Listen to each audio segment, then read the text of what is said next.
Please subscribe to support the channel. The dream of reaching Proxima Centauri b represents one of humanity's most tantalizing, yet profoundly challenging aspirations. A goal that sits at the intersection of our deepest curiosity about the cosmos and the harsh realities of physics that govern interstellar travel.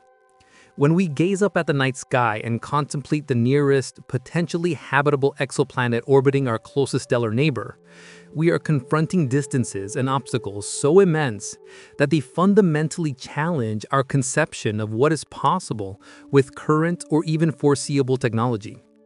This planet, discovered in 2016 orbiting the red dwarf star Proxima Centauri at a distance of approximately 4.24 light-years from Earth, has captured imaginations worldwide precisely because it represents the closest thing to a neighboring world we might ever reach.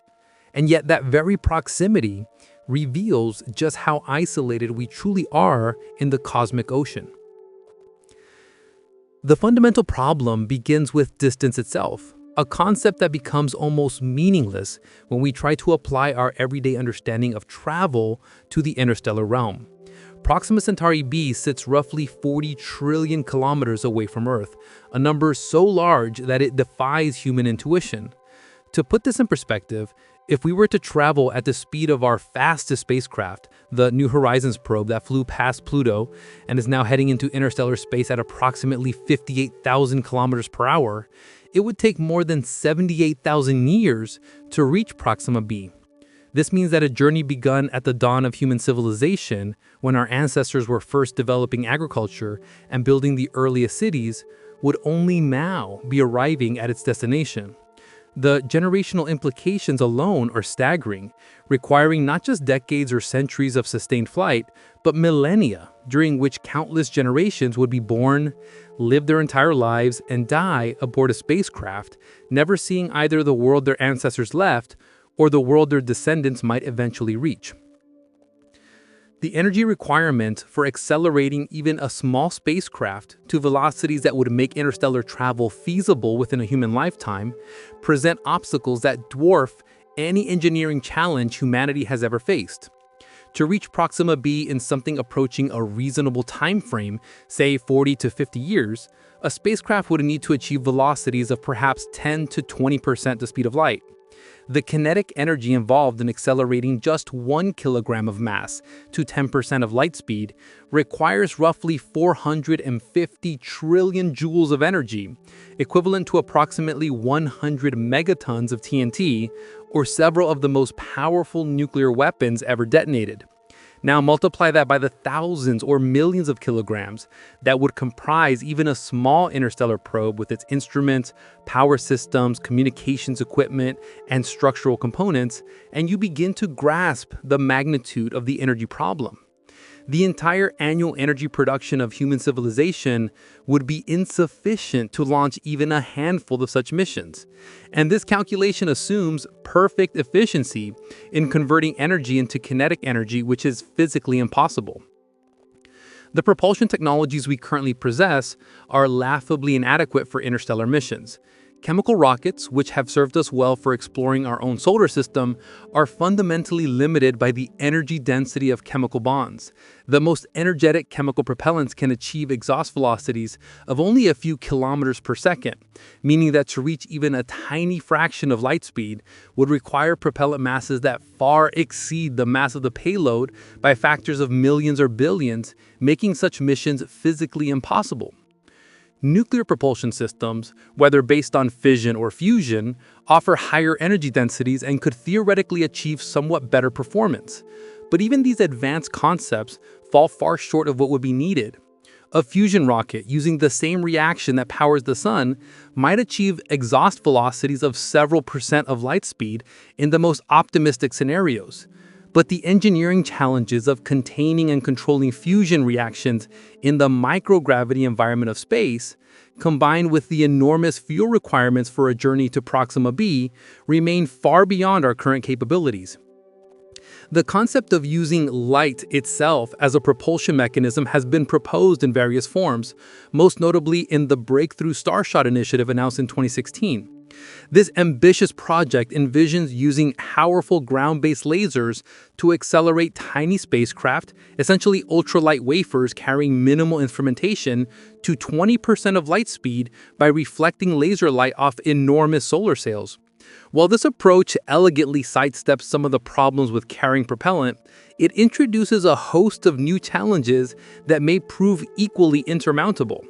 The sail would need to be enormous, yet incredibly thin and lightweight, made of materials that can reflect intense laser radiation without absorbing enough energy to vaporize. The laser array on Earth would need to generate power measured in gigawatts or even terawatts, focused with extraordinary precision across billions of kilometers as the spacecraft accelerates away from Earth. Any imperfections in the sail or variations in the laser beam could cause the craft to tumble, losing the precise orientation needed for acceleration. Moreover, once these tiny spacecraft reach their cruising velocity, they have no way to slow down, meaning they would flash past Proxima b at 20% of light speed, giving them only minutes or even seconds to gather data about the system before continuing into the depths of interstellar space. The problem of deceleration at the destination represents perhaps one of the most intractable challenges in interstellar travel. Any realistic mission to Proxima b would need to slow down upon arrival to enter orbit or land on the planet, and this requires nearly as much energy as the initial acceleration. One theoretical approach involves carrying enough fuel to fire retro rockets, but this dramatically increases the initial mass that must be accelerated, creating a vicious cycle where more fuel requires more fuel to accelerate that fuel, leading to exponentially growing spacecraft masses. Another concept proposes using the magnetic fields around the destination star to brake, but this assumes the existence of suitable magnetic field configurations and would require technologies for generating or manipulating magnetic fields on scales we can barely imagine. Some have suggested using another laser array at the destination to decelerate a light-tail spacecraft, but this would require establishing advanced infrastructure at Proxima Centauri before the main mission arrives, creating a paradox where we need to solve the problem of getting to Proxima b before we can send the mission to Proxima b. Interstellar space itself presents hazards that would test any spacecraft across the decades or centuries of flight. The so-called interstellar medium, while far emptier than even the best vacuum we can create on Earth, is not truly empty. It contains atoms of hydrogen and helium, grains of dust, and even occasional molecules spread thinly across vast distances. At the velocities required for interstellar travel, these sparse particles become deadly projectiles. A spacecraft traveling at 20% of light speed colliding with a dust grain would experience an impact energy comparable to an explosion of conventional explosives. The cumulative erosion from countless collisions with individual atoms would gradually sandblast the leading edge of any spacecraft, potentially degrading instruments, damaging critical systems, or even punching holes through structural components. Protecting against this requires either massive shielding, which adds weight that must be accelerated, or active deflection systems using magnetic or electric fields to push charged particles aside, which requires power and adds complexity. Neither solution is easily implemented at the scales and velocities involved in interstellar missions. Cosmic radiation presents another persistent threat throughout the journey. Beyond the protective bubble of Earth's magnetosphere and far from the sun's solar wind, interstellar space is awash in high-energy particles accelerated by supernova explosions, active galactic nuclei, and other violent cosmic events. These cosmic rays can penetrate deep into matter, damaging electronics, degrading materials, and posing severe risks to any biological organisms aboard. For a crewed mission to Proxima Centauri b, the radiation exposure accumulated over decades of flight would be inevitably lethal without shielding measured in meters of water or other dense materials, again multiplying the mass that must be accelerated. Even for robotic missions, the constant bombardment of energetic particles would gradually degrade computer chips, solar panels, sensors, and other critical systems. Designing electronics that can function reliably for the 40, 80, or thousands of years required for an interstellar mission, while being constantly irradiated, represents a formidable engineering challenge that goes far beyond our current capabilities in radiation-hardened electronics. Communication across interstellar distances introduces delays and difficulties that fundamentally change the nature of space exploration. At Proxima Centauri's distance, radio signals traveling at the speed of light take 4.240 years to reach Earth, meaning any message sent home takes more than 4 years to arrive, and any response takes another 4 years to return. This 8.5-year round-trip communication time makes real-time control or troubleshooting impossible. A spacecraft encountering a problem at Proxima b cannot call home for instructions and wait for a solution. By the time mission control even learns of the issue, the spacecraft may have been damaged or destroyed. This necessitates a level of autonomy in spacecraft systems far exceeding anything currently implemented in space missions.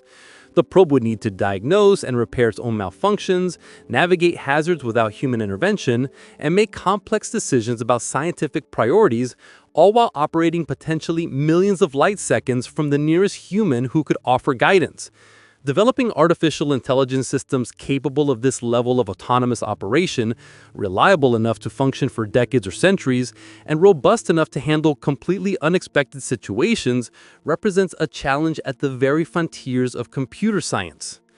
The sheer duration of an interstellar mission creates technological and organizational challenges that humanity has never faced.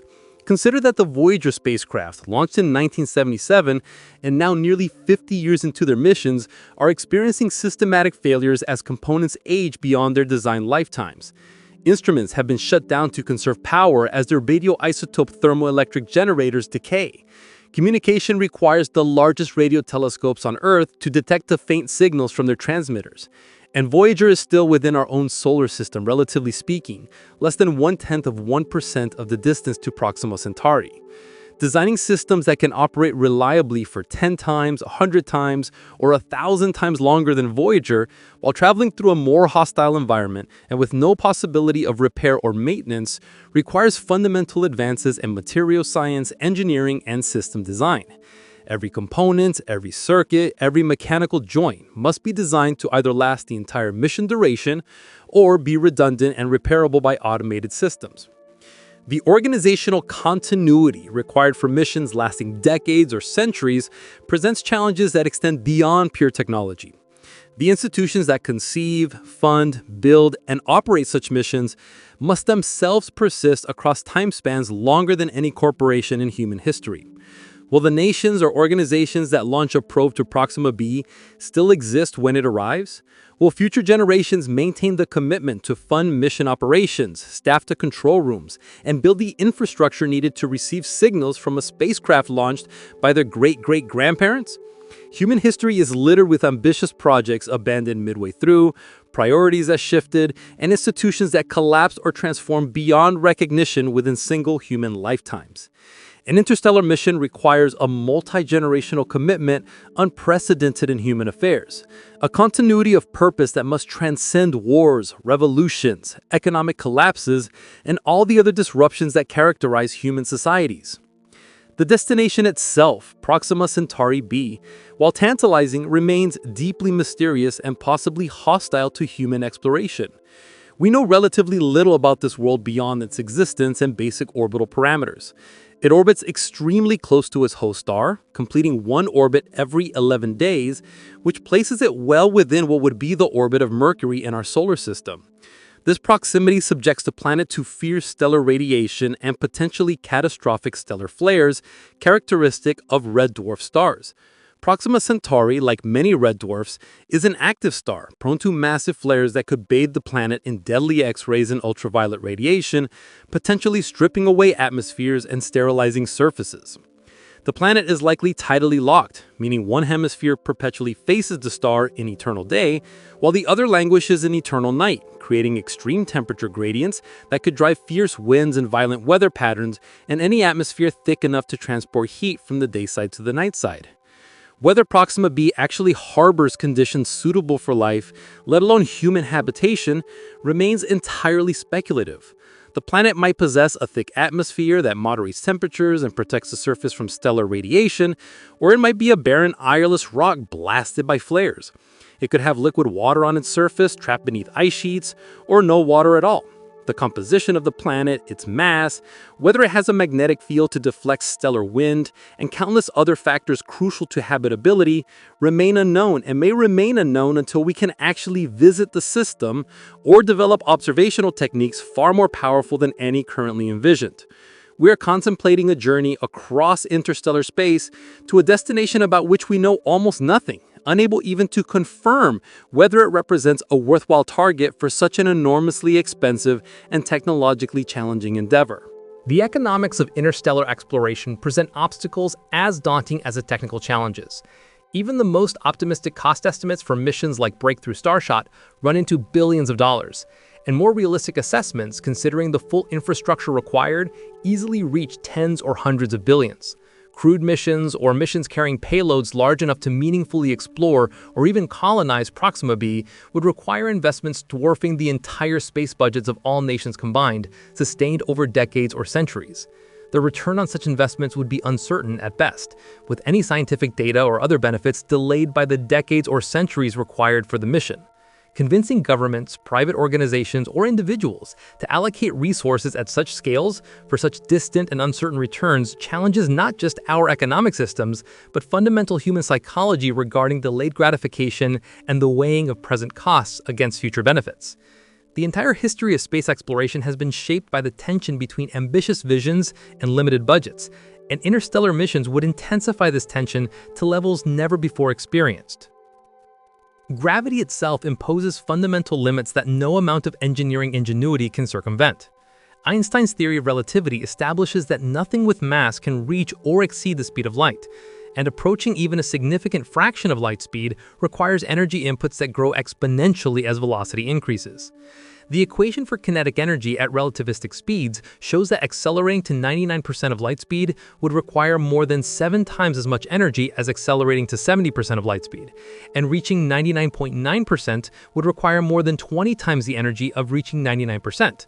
This creates a law of diminishing returns, where each additional increment of velocity requires exponentially more energy, ultimately making it impossible to reach light speed itself. Even if we could somehow generate unlimited energy, the time dilation effects predicted by relativity would introduce their own complications. For travelers aboard a spacecraft approaching light speed, time would pass more slowly relative to Earth, meaning that a journey that takes 4 years according to Earth clocks might take only months or weeks according to clocks on the spacecraft.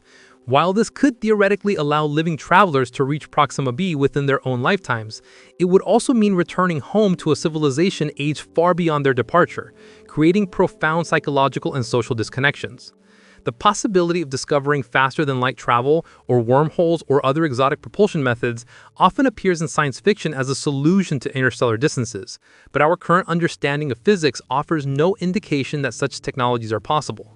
The concept of warp drives, where space itself is compressed in front of a spacecraft and expanded behind it, requires forms of matter with negative energy density, something never observed in nature and possibly forbidden by quantum mechanics.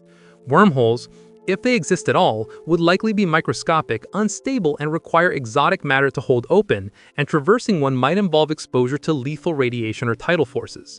These ideas remain purely speculative, existing more in the realm of imaginative physics than practical engineering. Betting humanity's interstellar ambitions on breakthrough discoveries that overturn our fundamental understanding of space and time is not a reliable strategy and may reflect more wishful thinking than serious planning. The biological challenges of sustaining human life across interstellar distances compound all the other difficulties. A generation ship carrying humans to Proxima b would need to provide life support for hundreds or thousands of people across centuries of flight. This requires not just recycling air and water with near-perfect efficiency, something we struggle to achieve even in short-duration missions aboard the International Space Station, but also producing food, managing waste, maintaining genetic diversity to avoid inbreeding, and creating a closed ecological system that can persist indefinitely without outside inputs. The psychological challenges would be equally severe. Humans evolved in wide open spaces under Earth's sky, not in cramped metal tubes surrounded by the vacuum of space. Generations born aboard the ship would face existential questions about their purpose, identity, and destiny.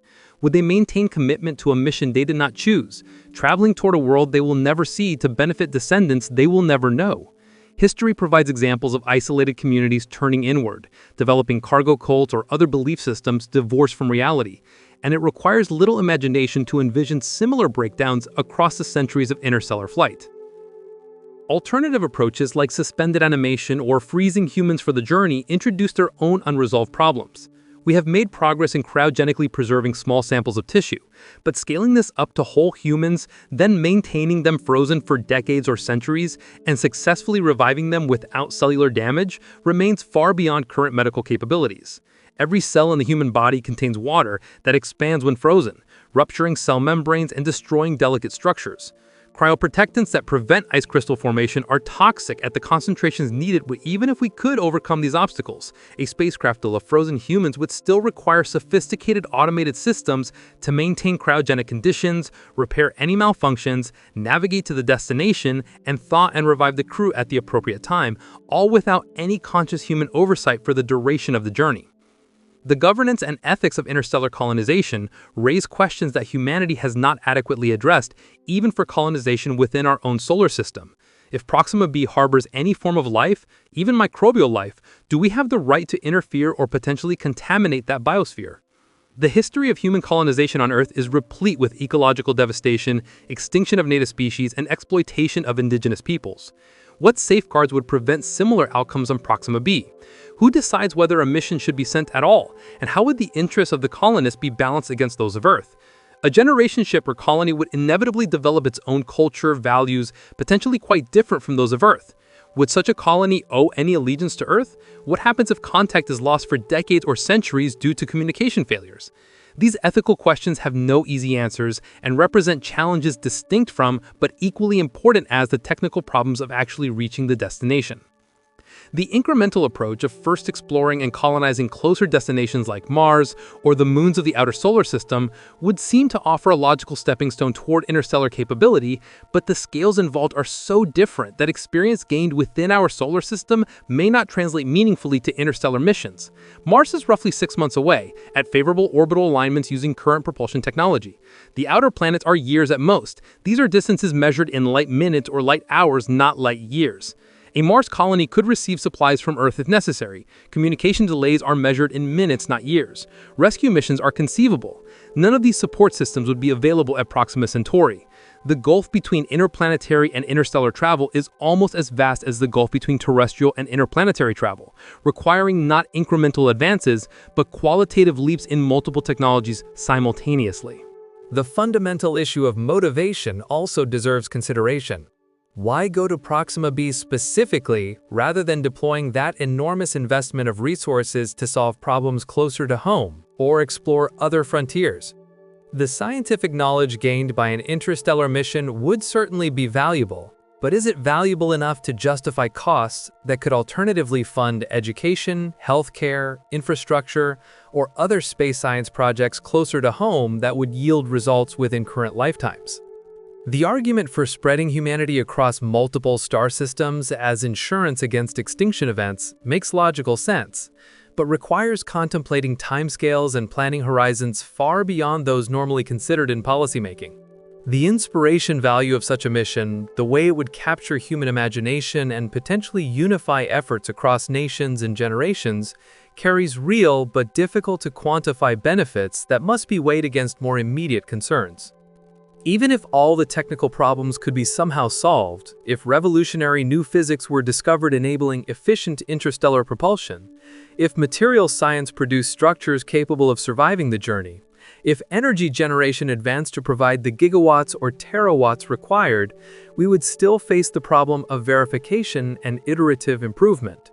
When we develop new technology for Earth applications or even solar system exploration, we can test prototypes, learn from failures, and gradually refine our designs. An interstellar mission allows no such iteration. Once launched, the spacecraft is beyond recall and beyond repair. We get one chance, and we will not know if that chance succeeded until decades or centuries after launch.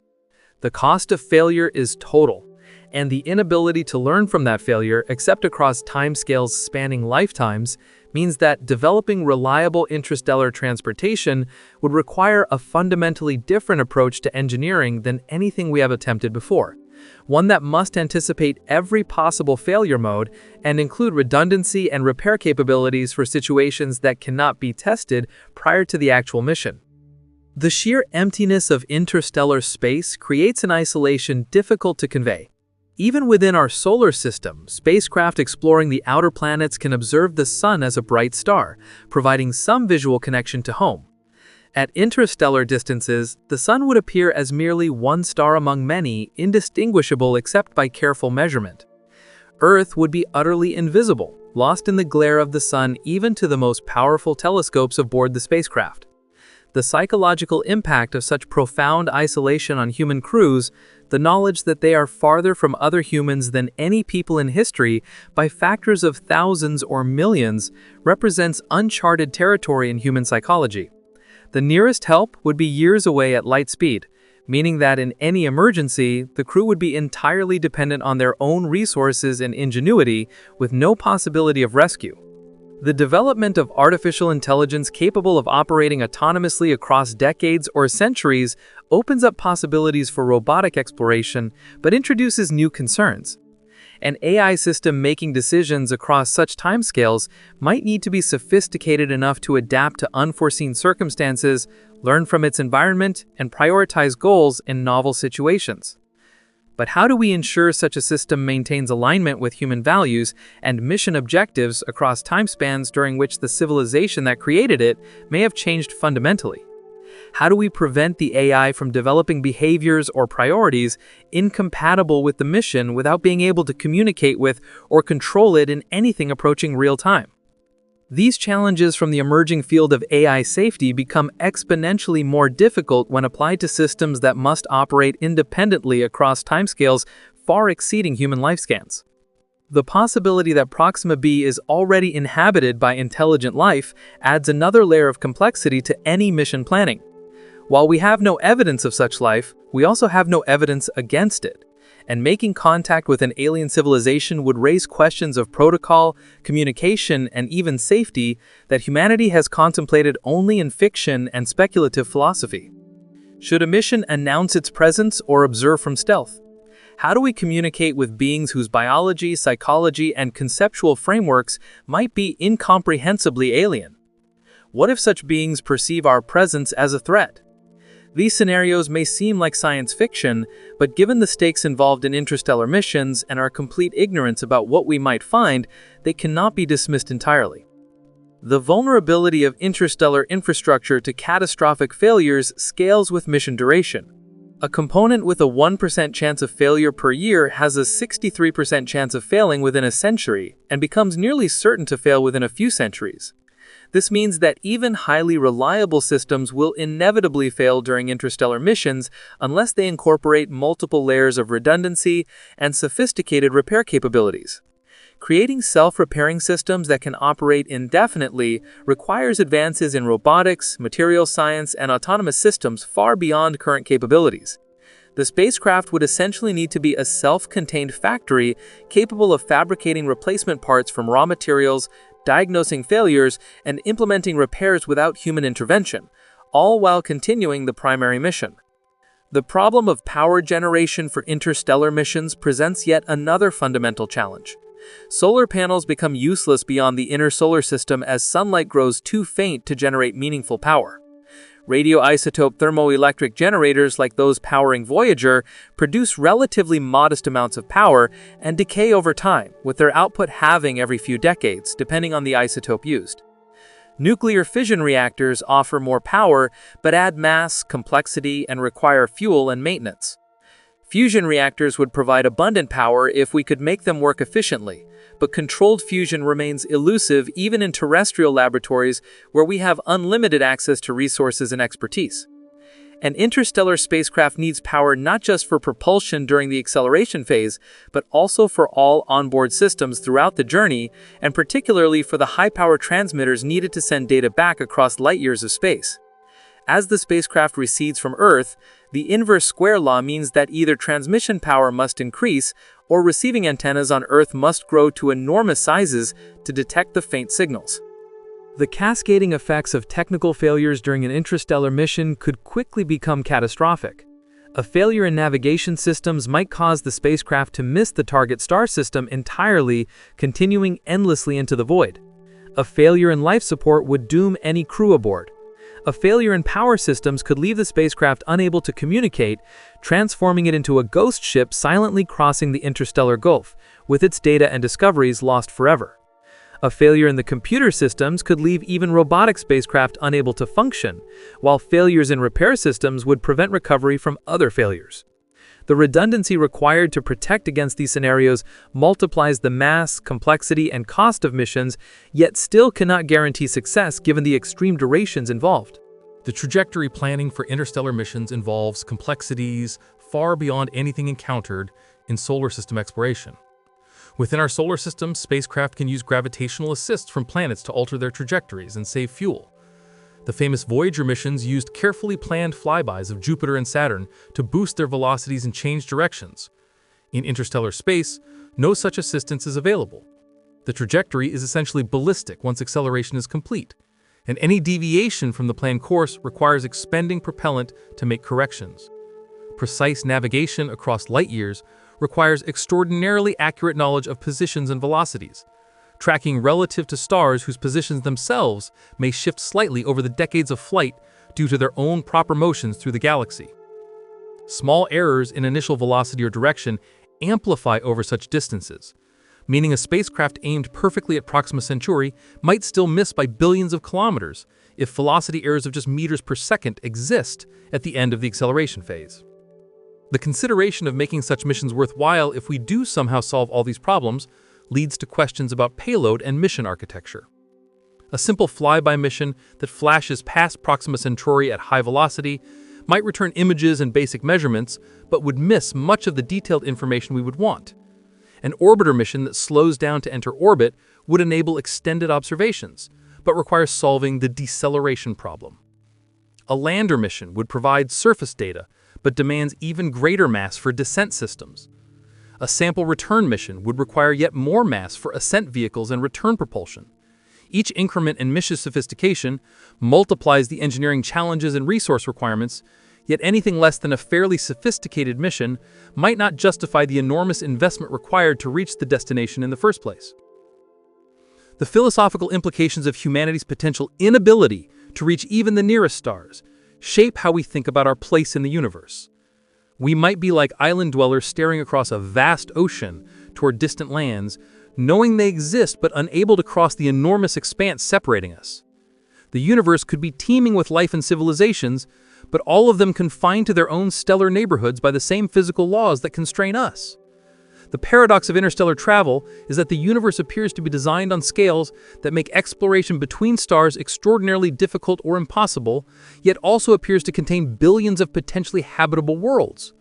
This creates a cosmos that is simultaneously full of possibilities and deeply isolating.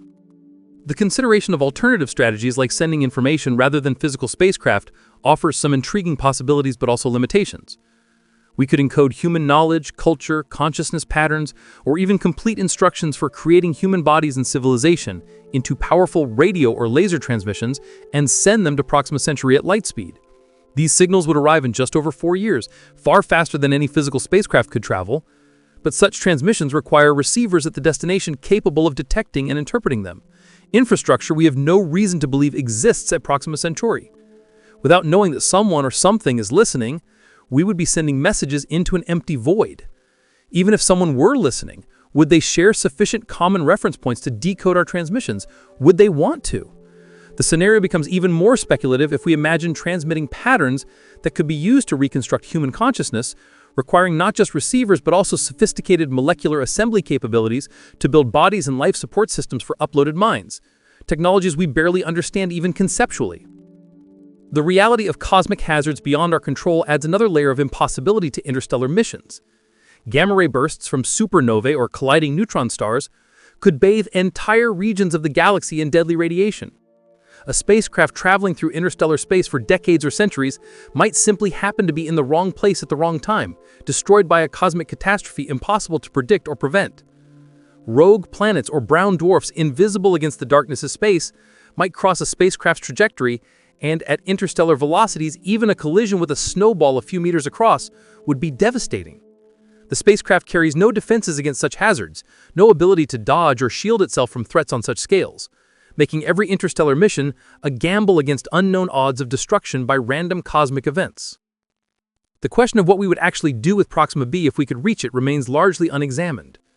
If the planet is habitable, do we establish a colony? This would require not just reaching the planet, but transporting thousands of tons of equipment, enough humans or human genetic material to establish a viable population, and sufficient supplies to sustain the colony until it becomes self-sufficient. If the planet is uninhabitable, was the journey worthwhile merely for scientific knowledge? The justifications for such an enormously expensive and challenging endeavor need to be extraordinarily compelling. Yet we cannot know if those justifications hold until we arrive, creating a chicken and egg problem where we need to commit to the mission before we know if the destination warrants that commitment. The accumulated weight of all these obstacles paints a picture of a challenge so formidable that it may genuinely be impossible rather than merely difficult. The distance, the energy requirements, the technological challenges, the timescales, the biological constraints, the lack of suitable propulsion systems, the communication delays, the costs, the organizational requirements, the navigational difficulties, the environmental hazards, and the fundamental limitations imposed by physics create a web of interconnected problems where solving any one of them does not significantly improve the overall feasibility because dozens of other equally difficult problems remain. This is not like going to the moon where the challenges were significant but straightforward extrapolations of existing technologies. This is not like sending robots to Mars where existing propulsion and communication systems can be scaled up. This is fundamentally different in kind, not just degree, from anything humanity has previously attempted. Yet humanity's nature involves dreaming of distant horizons and reaching toward impossible goals, and perhaps that is reason enough to continue contemplating the journey to Proxima b, even if we never make it. The technologies we would need to develop, the international cooperation such a mission would require, the long-term thinking it would demand, and the inspiration it would provide might themselves justify the effort even if the mission itself never launches. The process of attempting to solve impossible problems drives innovation that yields benefits in unexpected ways, and the goal of reaching the stars has already inspired generations of scientists, engineers, and dreamers whose work has enriched humanity in countless ways. Perhaps the true value of Proxima b as a destination lies not in actually reaching it, but in what we learn and who we become through the attempt. Accepting that some goals exist to motivate and inspire rather than to be achieved, and that the universe may be designed to challenge us with frontiers that recede as we advance, always beckoning but never quite in reach, ensuring that humanity always has new mountains to climb and new horizons to pursue, even if we never reach the summit or cross the final ocean. The contemplation of sending humans versus machines to Proxima b reveals another layer of complexity in an already impossibly difficult endeavor. While robotic probes eliminate the enormous challenges of life support, radiation protection, and psychological well-being that would burden a crewed mission, they introduce questions about what we actually hope to achieve through interstellar exploration. A machine can collect data, analyze samples, and transmit findings back to Earth, but it cannot experience wonder at an alien sunset, cannot make intuitive leaps that lead to unexpected discoveries, and cannot establish a permanent human presence that might one day make our species truly interstellar. The debate between human and robotic exploration that plays out in discussions of Mars missions becomes far more consequential when applied to destinations requiring centuries of travel time, because the humans who might travel to Proxima b would be committing not just themselves but potentially dozens of future generations to life aboard a spacecraft, raising ethical questions about whether we have the right to make those decisions for people not yet born. The materials science challenges alone would require revolutionary breakthroughs across multiple domains simultaneously. The hull of an interstellar spacecraft must be strong enough to maintain structural integrity across centuries while being light enough to accelerate to relativistic velocities. It must resist erosion from impacts with interstellar hydrogen atoms traveling at significant fractions of light speed, withstand temperature extremes ranging from the near absolute zero cold of deep space to potentially intense heating during acceleration or when passing through interstellar dust clouds, and maintain these properties without degradation over timescales far exceeding the lifespan of any materials we have tested. We have materials that excel in some of these properties, but none that excel in all simultaneously. and the prospect of testing materials across century-long timescales before actually committing them to an interstellar mission presents obvious practical impossibilities. We would essentially be gambling that our theoretical predictions about long-term material behavior prove accurate, with no opportunity for the empirical validation that has characterized all previous engineering advances. The problem of interstellar navigation grows more complex the deeper we examine it. While Proxima Centauri appears stationary in our sky across human lifetimes, it is actually moving through space at approximately 25 kilometers per second relative to our solar system. And this motion means that a spacecraft aimed at where Proxima Centauri is now would completely miss it by the time the spacecraft arrives decades or centuries later. Navigation must therefore aim not at the current position, but at where the star will be when the spacecraft reaches that region of space, requiring precise knowledge of stellar velocities and trajectories. Small errors in measuring these velocities translate into enormous positional errors across light years of distance. Furthermore, the spacecraft itself is moving through a galaxy that is rotating, and our solar system is moving through that galaxy, creating a complex web of relative motions that must all be accounted for in trajectory planning. The spacecraft needs autonomous navigation capabilities to make course corrections during flight, but such corrections expend propellant that must be carried from the beginning, adding to the initial mass that must be accelerated, and the navigation systems themselves must remain functional across the entire mission duration. The social and cultural implications of generational missions to Proxima b raise troubling questions about autonomy, purpose, and the human condition. Consider the middle generations aboard a ship traveling for centuries, those born during the journey who will also die during the journey, never seeing Earth and never seeing the destination. Their entire existence would be defined by maintaining a mission they did not choose, working toward a goal they will never witness achieved, living in an environment more constrained and artificial than any humans have experienced in our entire evolutionary history. Would such people find meaning and fulfillment in their lives? Or would they come to resent their ancestors who condemned them to this existence? History shows that isolated communities often develop cultural drift, with beliefs and practices evolving in unexpected directions. A generation ship might arrive at Proxima Centauri carrying humans who have developed such different values, languages, and worldviews that they bear only biological resemblance to the people who launched the mission centuries earlier. They might decide the mission itself is no longer worth pursuing, choosing instead to continue traveling through space, or to return toward Earth, or to settle on some other world encountered along the way.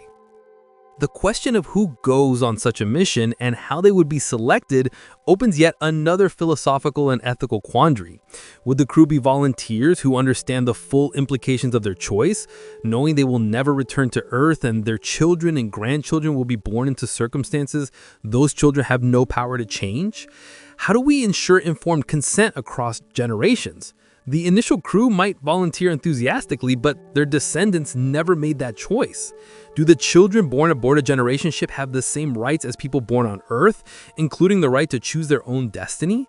What systems would govern such a mission? Would it be a democracy where the crew could vote to abandon or change the mission parameters? Would it be governed by mission control on Earth across communications delays measured in years? Would there be some form of constitution or charter that constrains the crew's choices to ensure the mission continues as planned? All of these options have problems, and none have been seriously tested, even in much simpler contexts like potential Mars colonies, where communication with Earth remains feasible. The asymmetric nature of interstellar communication creates strange scenarios where information flowing in one direction might be years out of date by the time it arrives. Earth might send updates about new scientific discoveries, technological advances, or important cultural developments, but a spacecraft at Proxima Centauri receiving such information would be getting news that is already 4 years old. If they reply with questions or requests for clarification, another 4 years pass before those messages reach Earth, and yet another 4 before the response arrives back at Proxima Centauri. This 12-year minimum cycle time for question and answer exchanges makes interactive learning or troubleshooting essentially impossible. The spacecraft would need to carry enough human knowledge that it can operate independently. Yet, human knowledge is vast and growing constantly. How do we decide what information to include and what to leave behind? Do we send scientific databases, cultural archives, entertainment media, the selections we make reveal assumptions about what aspects of human civilization we consider important, and those assumptions might not match the priorities of the people actually making the journey. The potential for catastrophic misunderstandings or conflicts with any life we might find at Proxima b looms as an unlikely but consequential risk. Our only reference point for understanding life, intelligence, and consciousness is terrestrial biology and human psychology, but there is no reason to assume life arising independently on Proxima b would share our basic characteristics. The chemistry might be different, using solvents other than water or incorporating elements rare on Earth. The metabolism might be based on energy sources unfamiliar to us. The life cycle might involve stages we would not recognize as belonging to the same organism. Intelligence, if it exists, might be distributed across colonies like social insects, or might be fleeting and episodic, or might operate on timescales vastly different from human cognition. Our assumptions about communication, cooperation, resource use, and countless other factors might simply not apply, leading to tragic mistakes. Even microorganisms could pose threats, not necessarily through direct infection as in science fiction scenarios, but through more subtle disruptions to spacecraft systems or ecological processes if humans attempt to establish a presence on the planet. The economics of interstellar missions become even more daunting when we consider the infrastructure required not just to launch the mission, but to support it across its duration. Ground-based radio telescopes must be maintained and operated for decades or centuries to receive signals from the spacecraft. Power systems must continue generating energy to run those receivers. Personnel must be trained and employed to monitor incoming data and send outgoing instructions. These costs continue accruing year after year across time spans that dwarf any previous space mission. The total lifetime cost of an interstellar mission, from initial conception through final signal reception, potentially centuries later, could easily exceed the entire economic output of major nations. And this money must be committed upfront to a project that will not yield returns within the lifetimes of anyone making the investment decisions. Our economic systems are poorly suited to such extreme long-term thinking, typically optimizing for returns measurable in quarters or years, not centuries. The radiation environment in interstellar space proved more complex and hostile than initial considerations might suggest. Beyond the cosmic ray background discussed earlier, the spacecraft itself becomes a source of radiation through several mechanisms. Nuclear power systems aboard the craft emit radiation that must be shielded. High-energy collisions between the spacecraft and interstellar particles produce secondary radiation through a cascade of particle interactions. The spacecraft's own motion through the galaxy's magnetic field might induce electrical effects and expose it to trapped radiation in ways we have not experienced in the relatively benign environment of our solar system. Electronic systems operating for decades or centuries will accumulate radiation damage that gradually degrades their performance, flipping bits in computer memory, creating defects in semiconductors, and slowly destroying the delicate quantum mechanical properties that make modern electronics function. Every system must either be massively over-engineered to withstand this cumulative damage, or must be capable of repair and replacement, both of which add complexity, mass, and potential failure points. The prospect of in-flight course corrections and trajectory adjustments highlights another fundamental limitation. Within our solar system, spacecraft can make course corrections relatively freely because the propellant required represents a small fraction of the total mission mass. An interstellar spacecraft traveling at significant fractions of light speed contains such enormous kinetic energy that even tiny velocity changes require tremendous energy input. Correcting a course error of just 1 meter per second for a modest spacecraft massing a few tons, traveling at 10% light speed, would require energy equivalent to hundreds of kilograms of the most efficient chemical propellants, and that mass of propellant must be carried from the beginning of the mission, adding to the initial mass that must be accelerated. The spacecraft must therefore follow its initial trajectory with extraordinary precision because meaningful course corrections become prohibitively expensive the faster the craft is traveling. Yet following that trajectory precisely requires navigation accuracy beyond anything currently demonstrated across interstellar distances. The psychological phenomenon known as the overview effect, reported by astronauts who see Earth from space as a fragile blue marble floating in the void, might take on disturbing new dimensions for interstellar travelers. As Earth recedes to a pale blue dot and then vanishes entirely into the glare of the sun, the psychological impact of such profound isolation could be devastating. Humans evolved as social creatures embedded in ecosystems, under open skies with horizons that stretch to mountains and seas. The sensory deprivation and confinement of a spacecraft cabin for years, decades, or lifetimes could lead to psychological deterioration that no amount of training or mental health support can prevent. We have seen the psychological stress experienced by crews in Antarctic research stations, submarine crews, and astronauts aboard space stations, but these are all temporary assignments with the knowledge that return to Earth is possible. Remove even that hope, and the psychological challenges multiply. Depression, anxiety, interpersonal conflicts, and other mental health issues that might be manageable on Earth with access to support systems and therapeutic interventions become potentially catastrophic aboard an interstellar spacecraft where the only humans are the crew members themselves, where there's no possibility of evacuation or rescue, and where any serious breakdown in social cohesion could doom the entire mission. The incomprehensible scale of the universe becomes viscerally apparent when contemplating interstellar travel. Proxima Centauri, the closest star system beyond our own sun, represents merely the first step into a galaxy containing hundreds of billions of stars, which is itself just one galaxy among hundreds of billions of galaxies in the observable universe. If reaching our immediate neighbor requires technology and commitment beyond anything humanity has demonstrated, what does that say about our prospects for exploring even a tiny fraction of our own galaxy, let alone the universe beyond?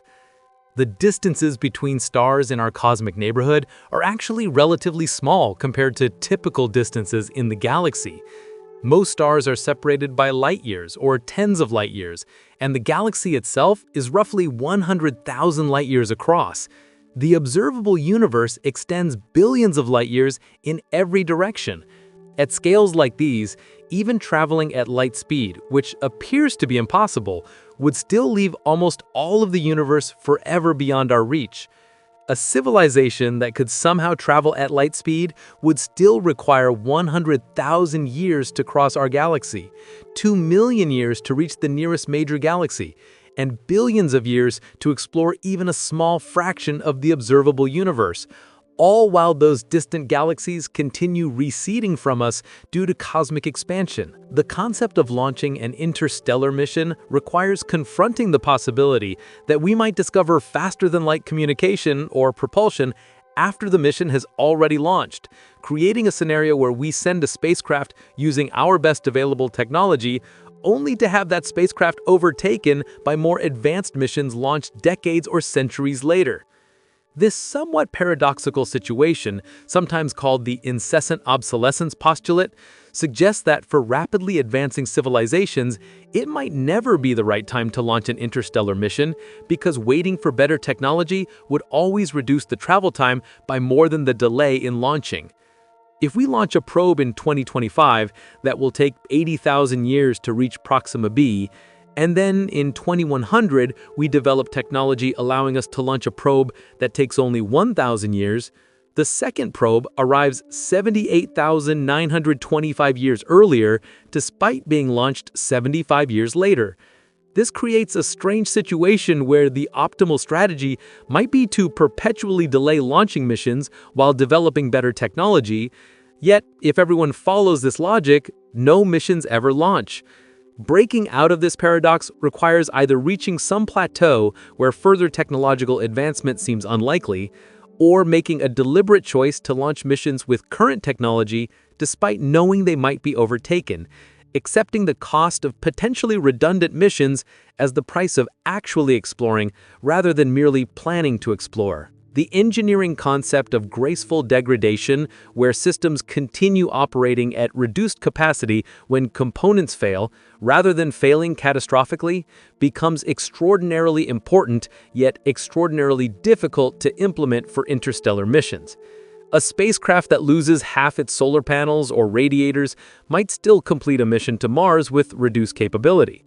But the decades or centuries of an interstellar mission multiply the chances of compounding failures, where one system's degradation cascades into failures of dependent systems.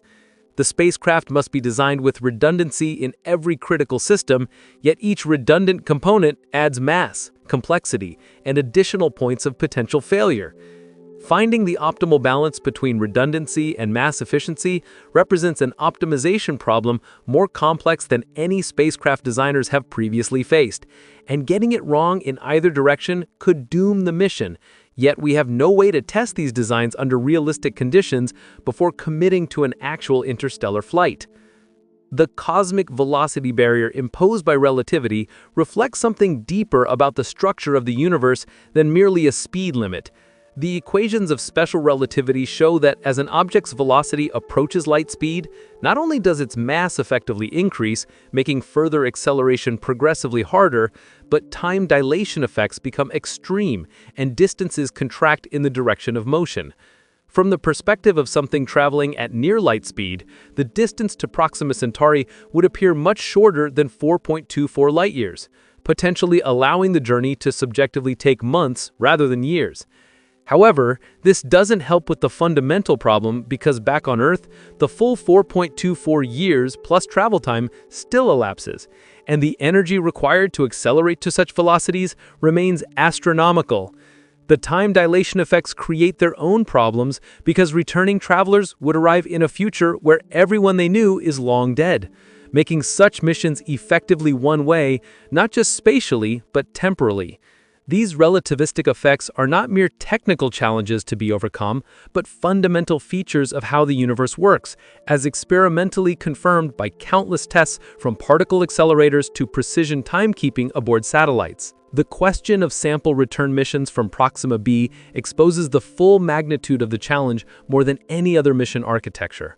Returning samples would require not just reaching Proxima b, but landing on the surface, collecting and preserving samples, launching those samples back into space, accelerating them to interstellar velocities for the return journey, and then somehow capturing or decelerating them upon arrival in our solar system. Each of these steps multiplies the difficulty enormously. A return mission would need roughly twice the energy budget of a one-way mission, assuming symmetric travel times in both directions. The sample canister would need to survive decades or centuries of return flight, protecting delicate geological or biological samples from radiation, temperature extremes, and time itself. Upon arriving back in our solar system, the samples traveling at perhaps 10 to 20% of light speed would need to be decelerated using methods we have not developed, without destroying the samples through excessive g-forces or eating. The total mission duration could easily exceed a century or several centuries, making it a multi-generational endeavor for the people operating it from Earth. Yet sample return would provide scientific value far exceeding what any remote sensing or in situ analysis could offer, because samples can be studied using techniques not yet invented at the time of mission launch, analyzed and reanalyzed as our understanding deepens, and preserved for future generations. The tension between the enormous value of return samples and the essentially impossible challenge of obtaining them represents the interstellar exploration dilemma in miniature. The military and security implications of interstellar flight technology, should it ever be developed, introduce complications that could prevent missions from launching even if technical obstacles were overcome. Any propulsion system capable of accelerating spacecraft to significant fractions of light speed necessarily has potential dual-use applications as a weapon, because the kinetic energy involved in relativistic travel is comparable to nuclear weapons. A spacecraft designed for interstellar exploration could potentially be retargeted as a relativistic projectile, and the technology for deflecting or stopping such a projectile does not exist and may not be possible. International treaties and agreements would need to govern the development and deployment of interstellar propulsion systems, but achieving such agreements involves overcoming the same cooperation challenges that have limited progress on nuclear weapons, climate change, and other global issues.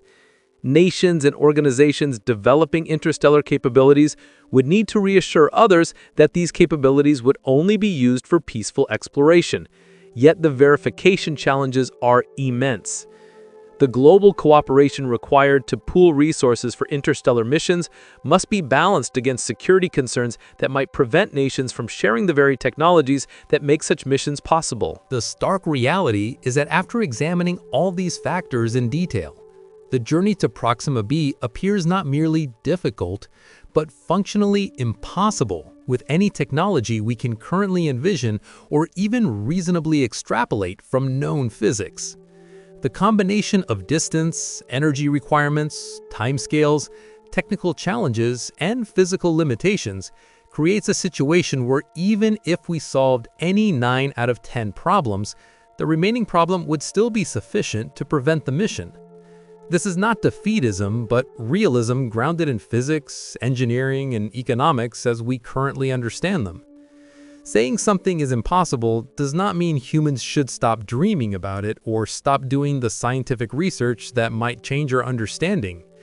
But it does mean we should be honest about the magnitude of the challenge and not present interstellar travel as something achievable through incremental improvements to existing technology or even foreseeable breakthrough technologies.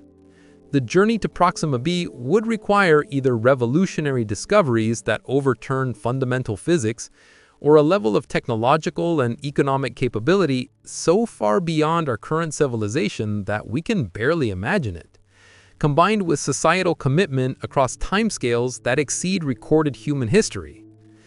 Perhaps the most humbling realization is that the universe may simply not be designed to permit easy travel between stars, and this isolation may be intrinsic to the nature of reality, rather than a temporary limitation awaiting technological solutions.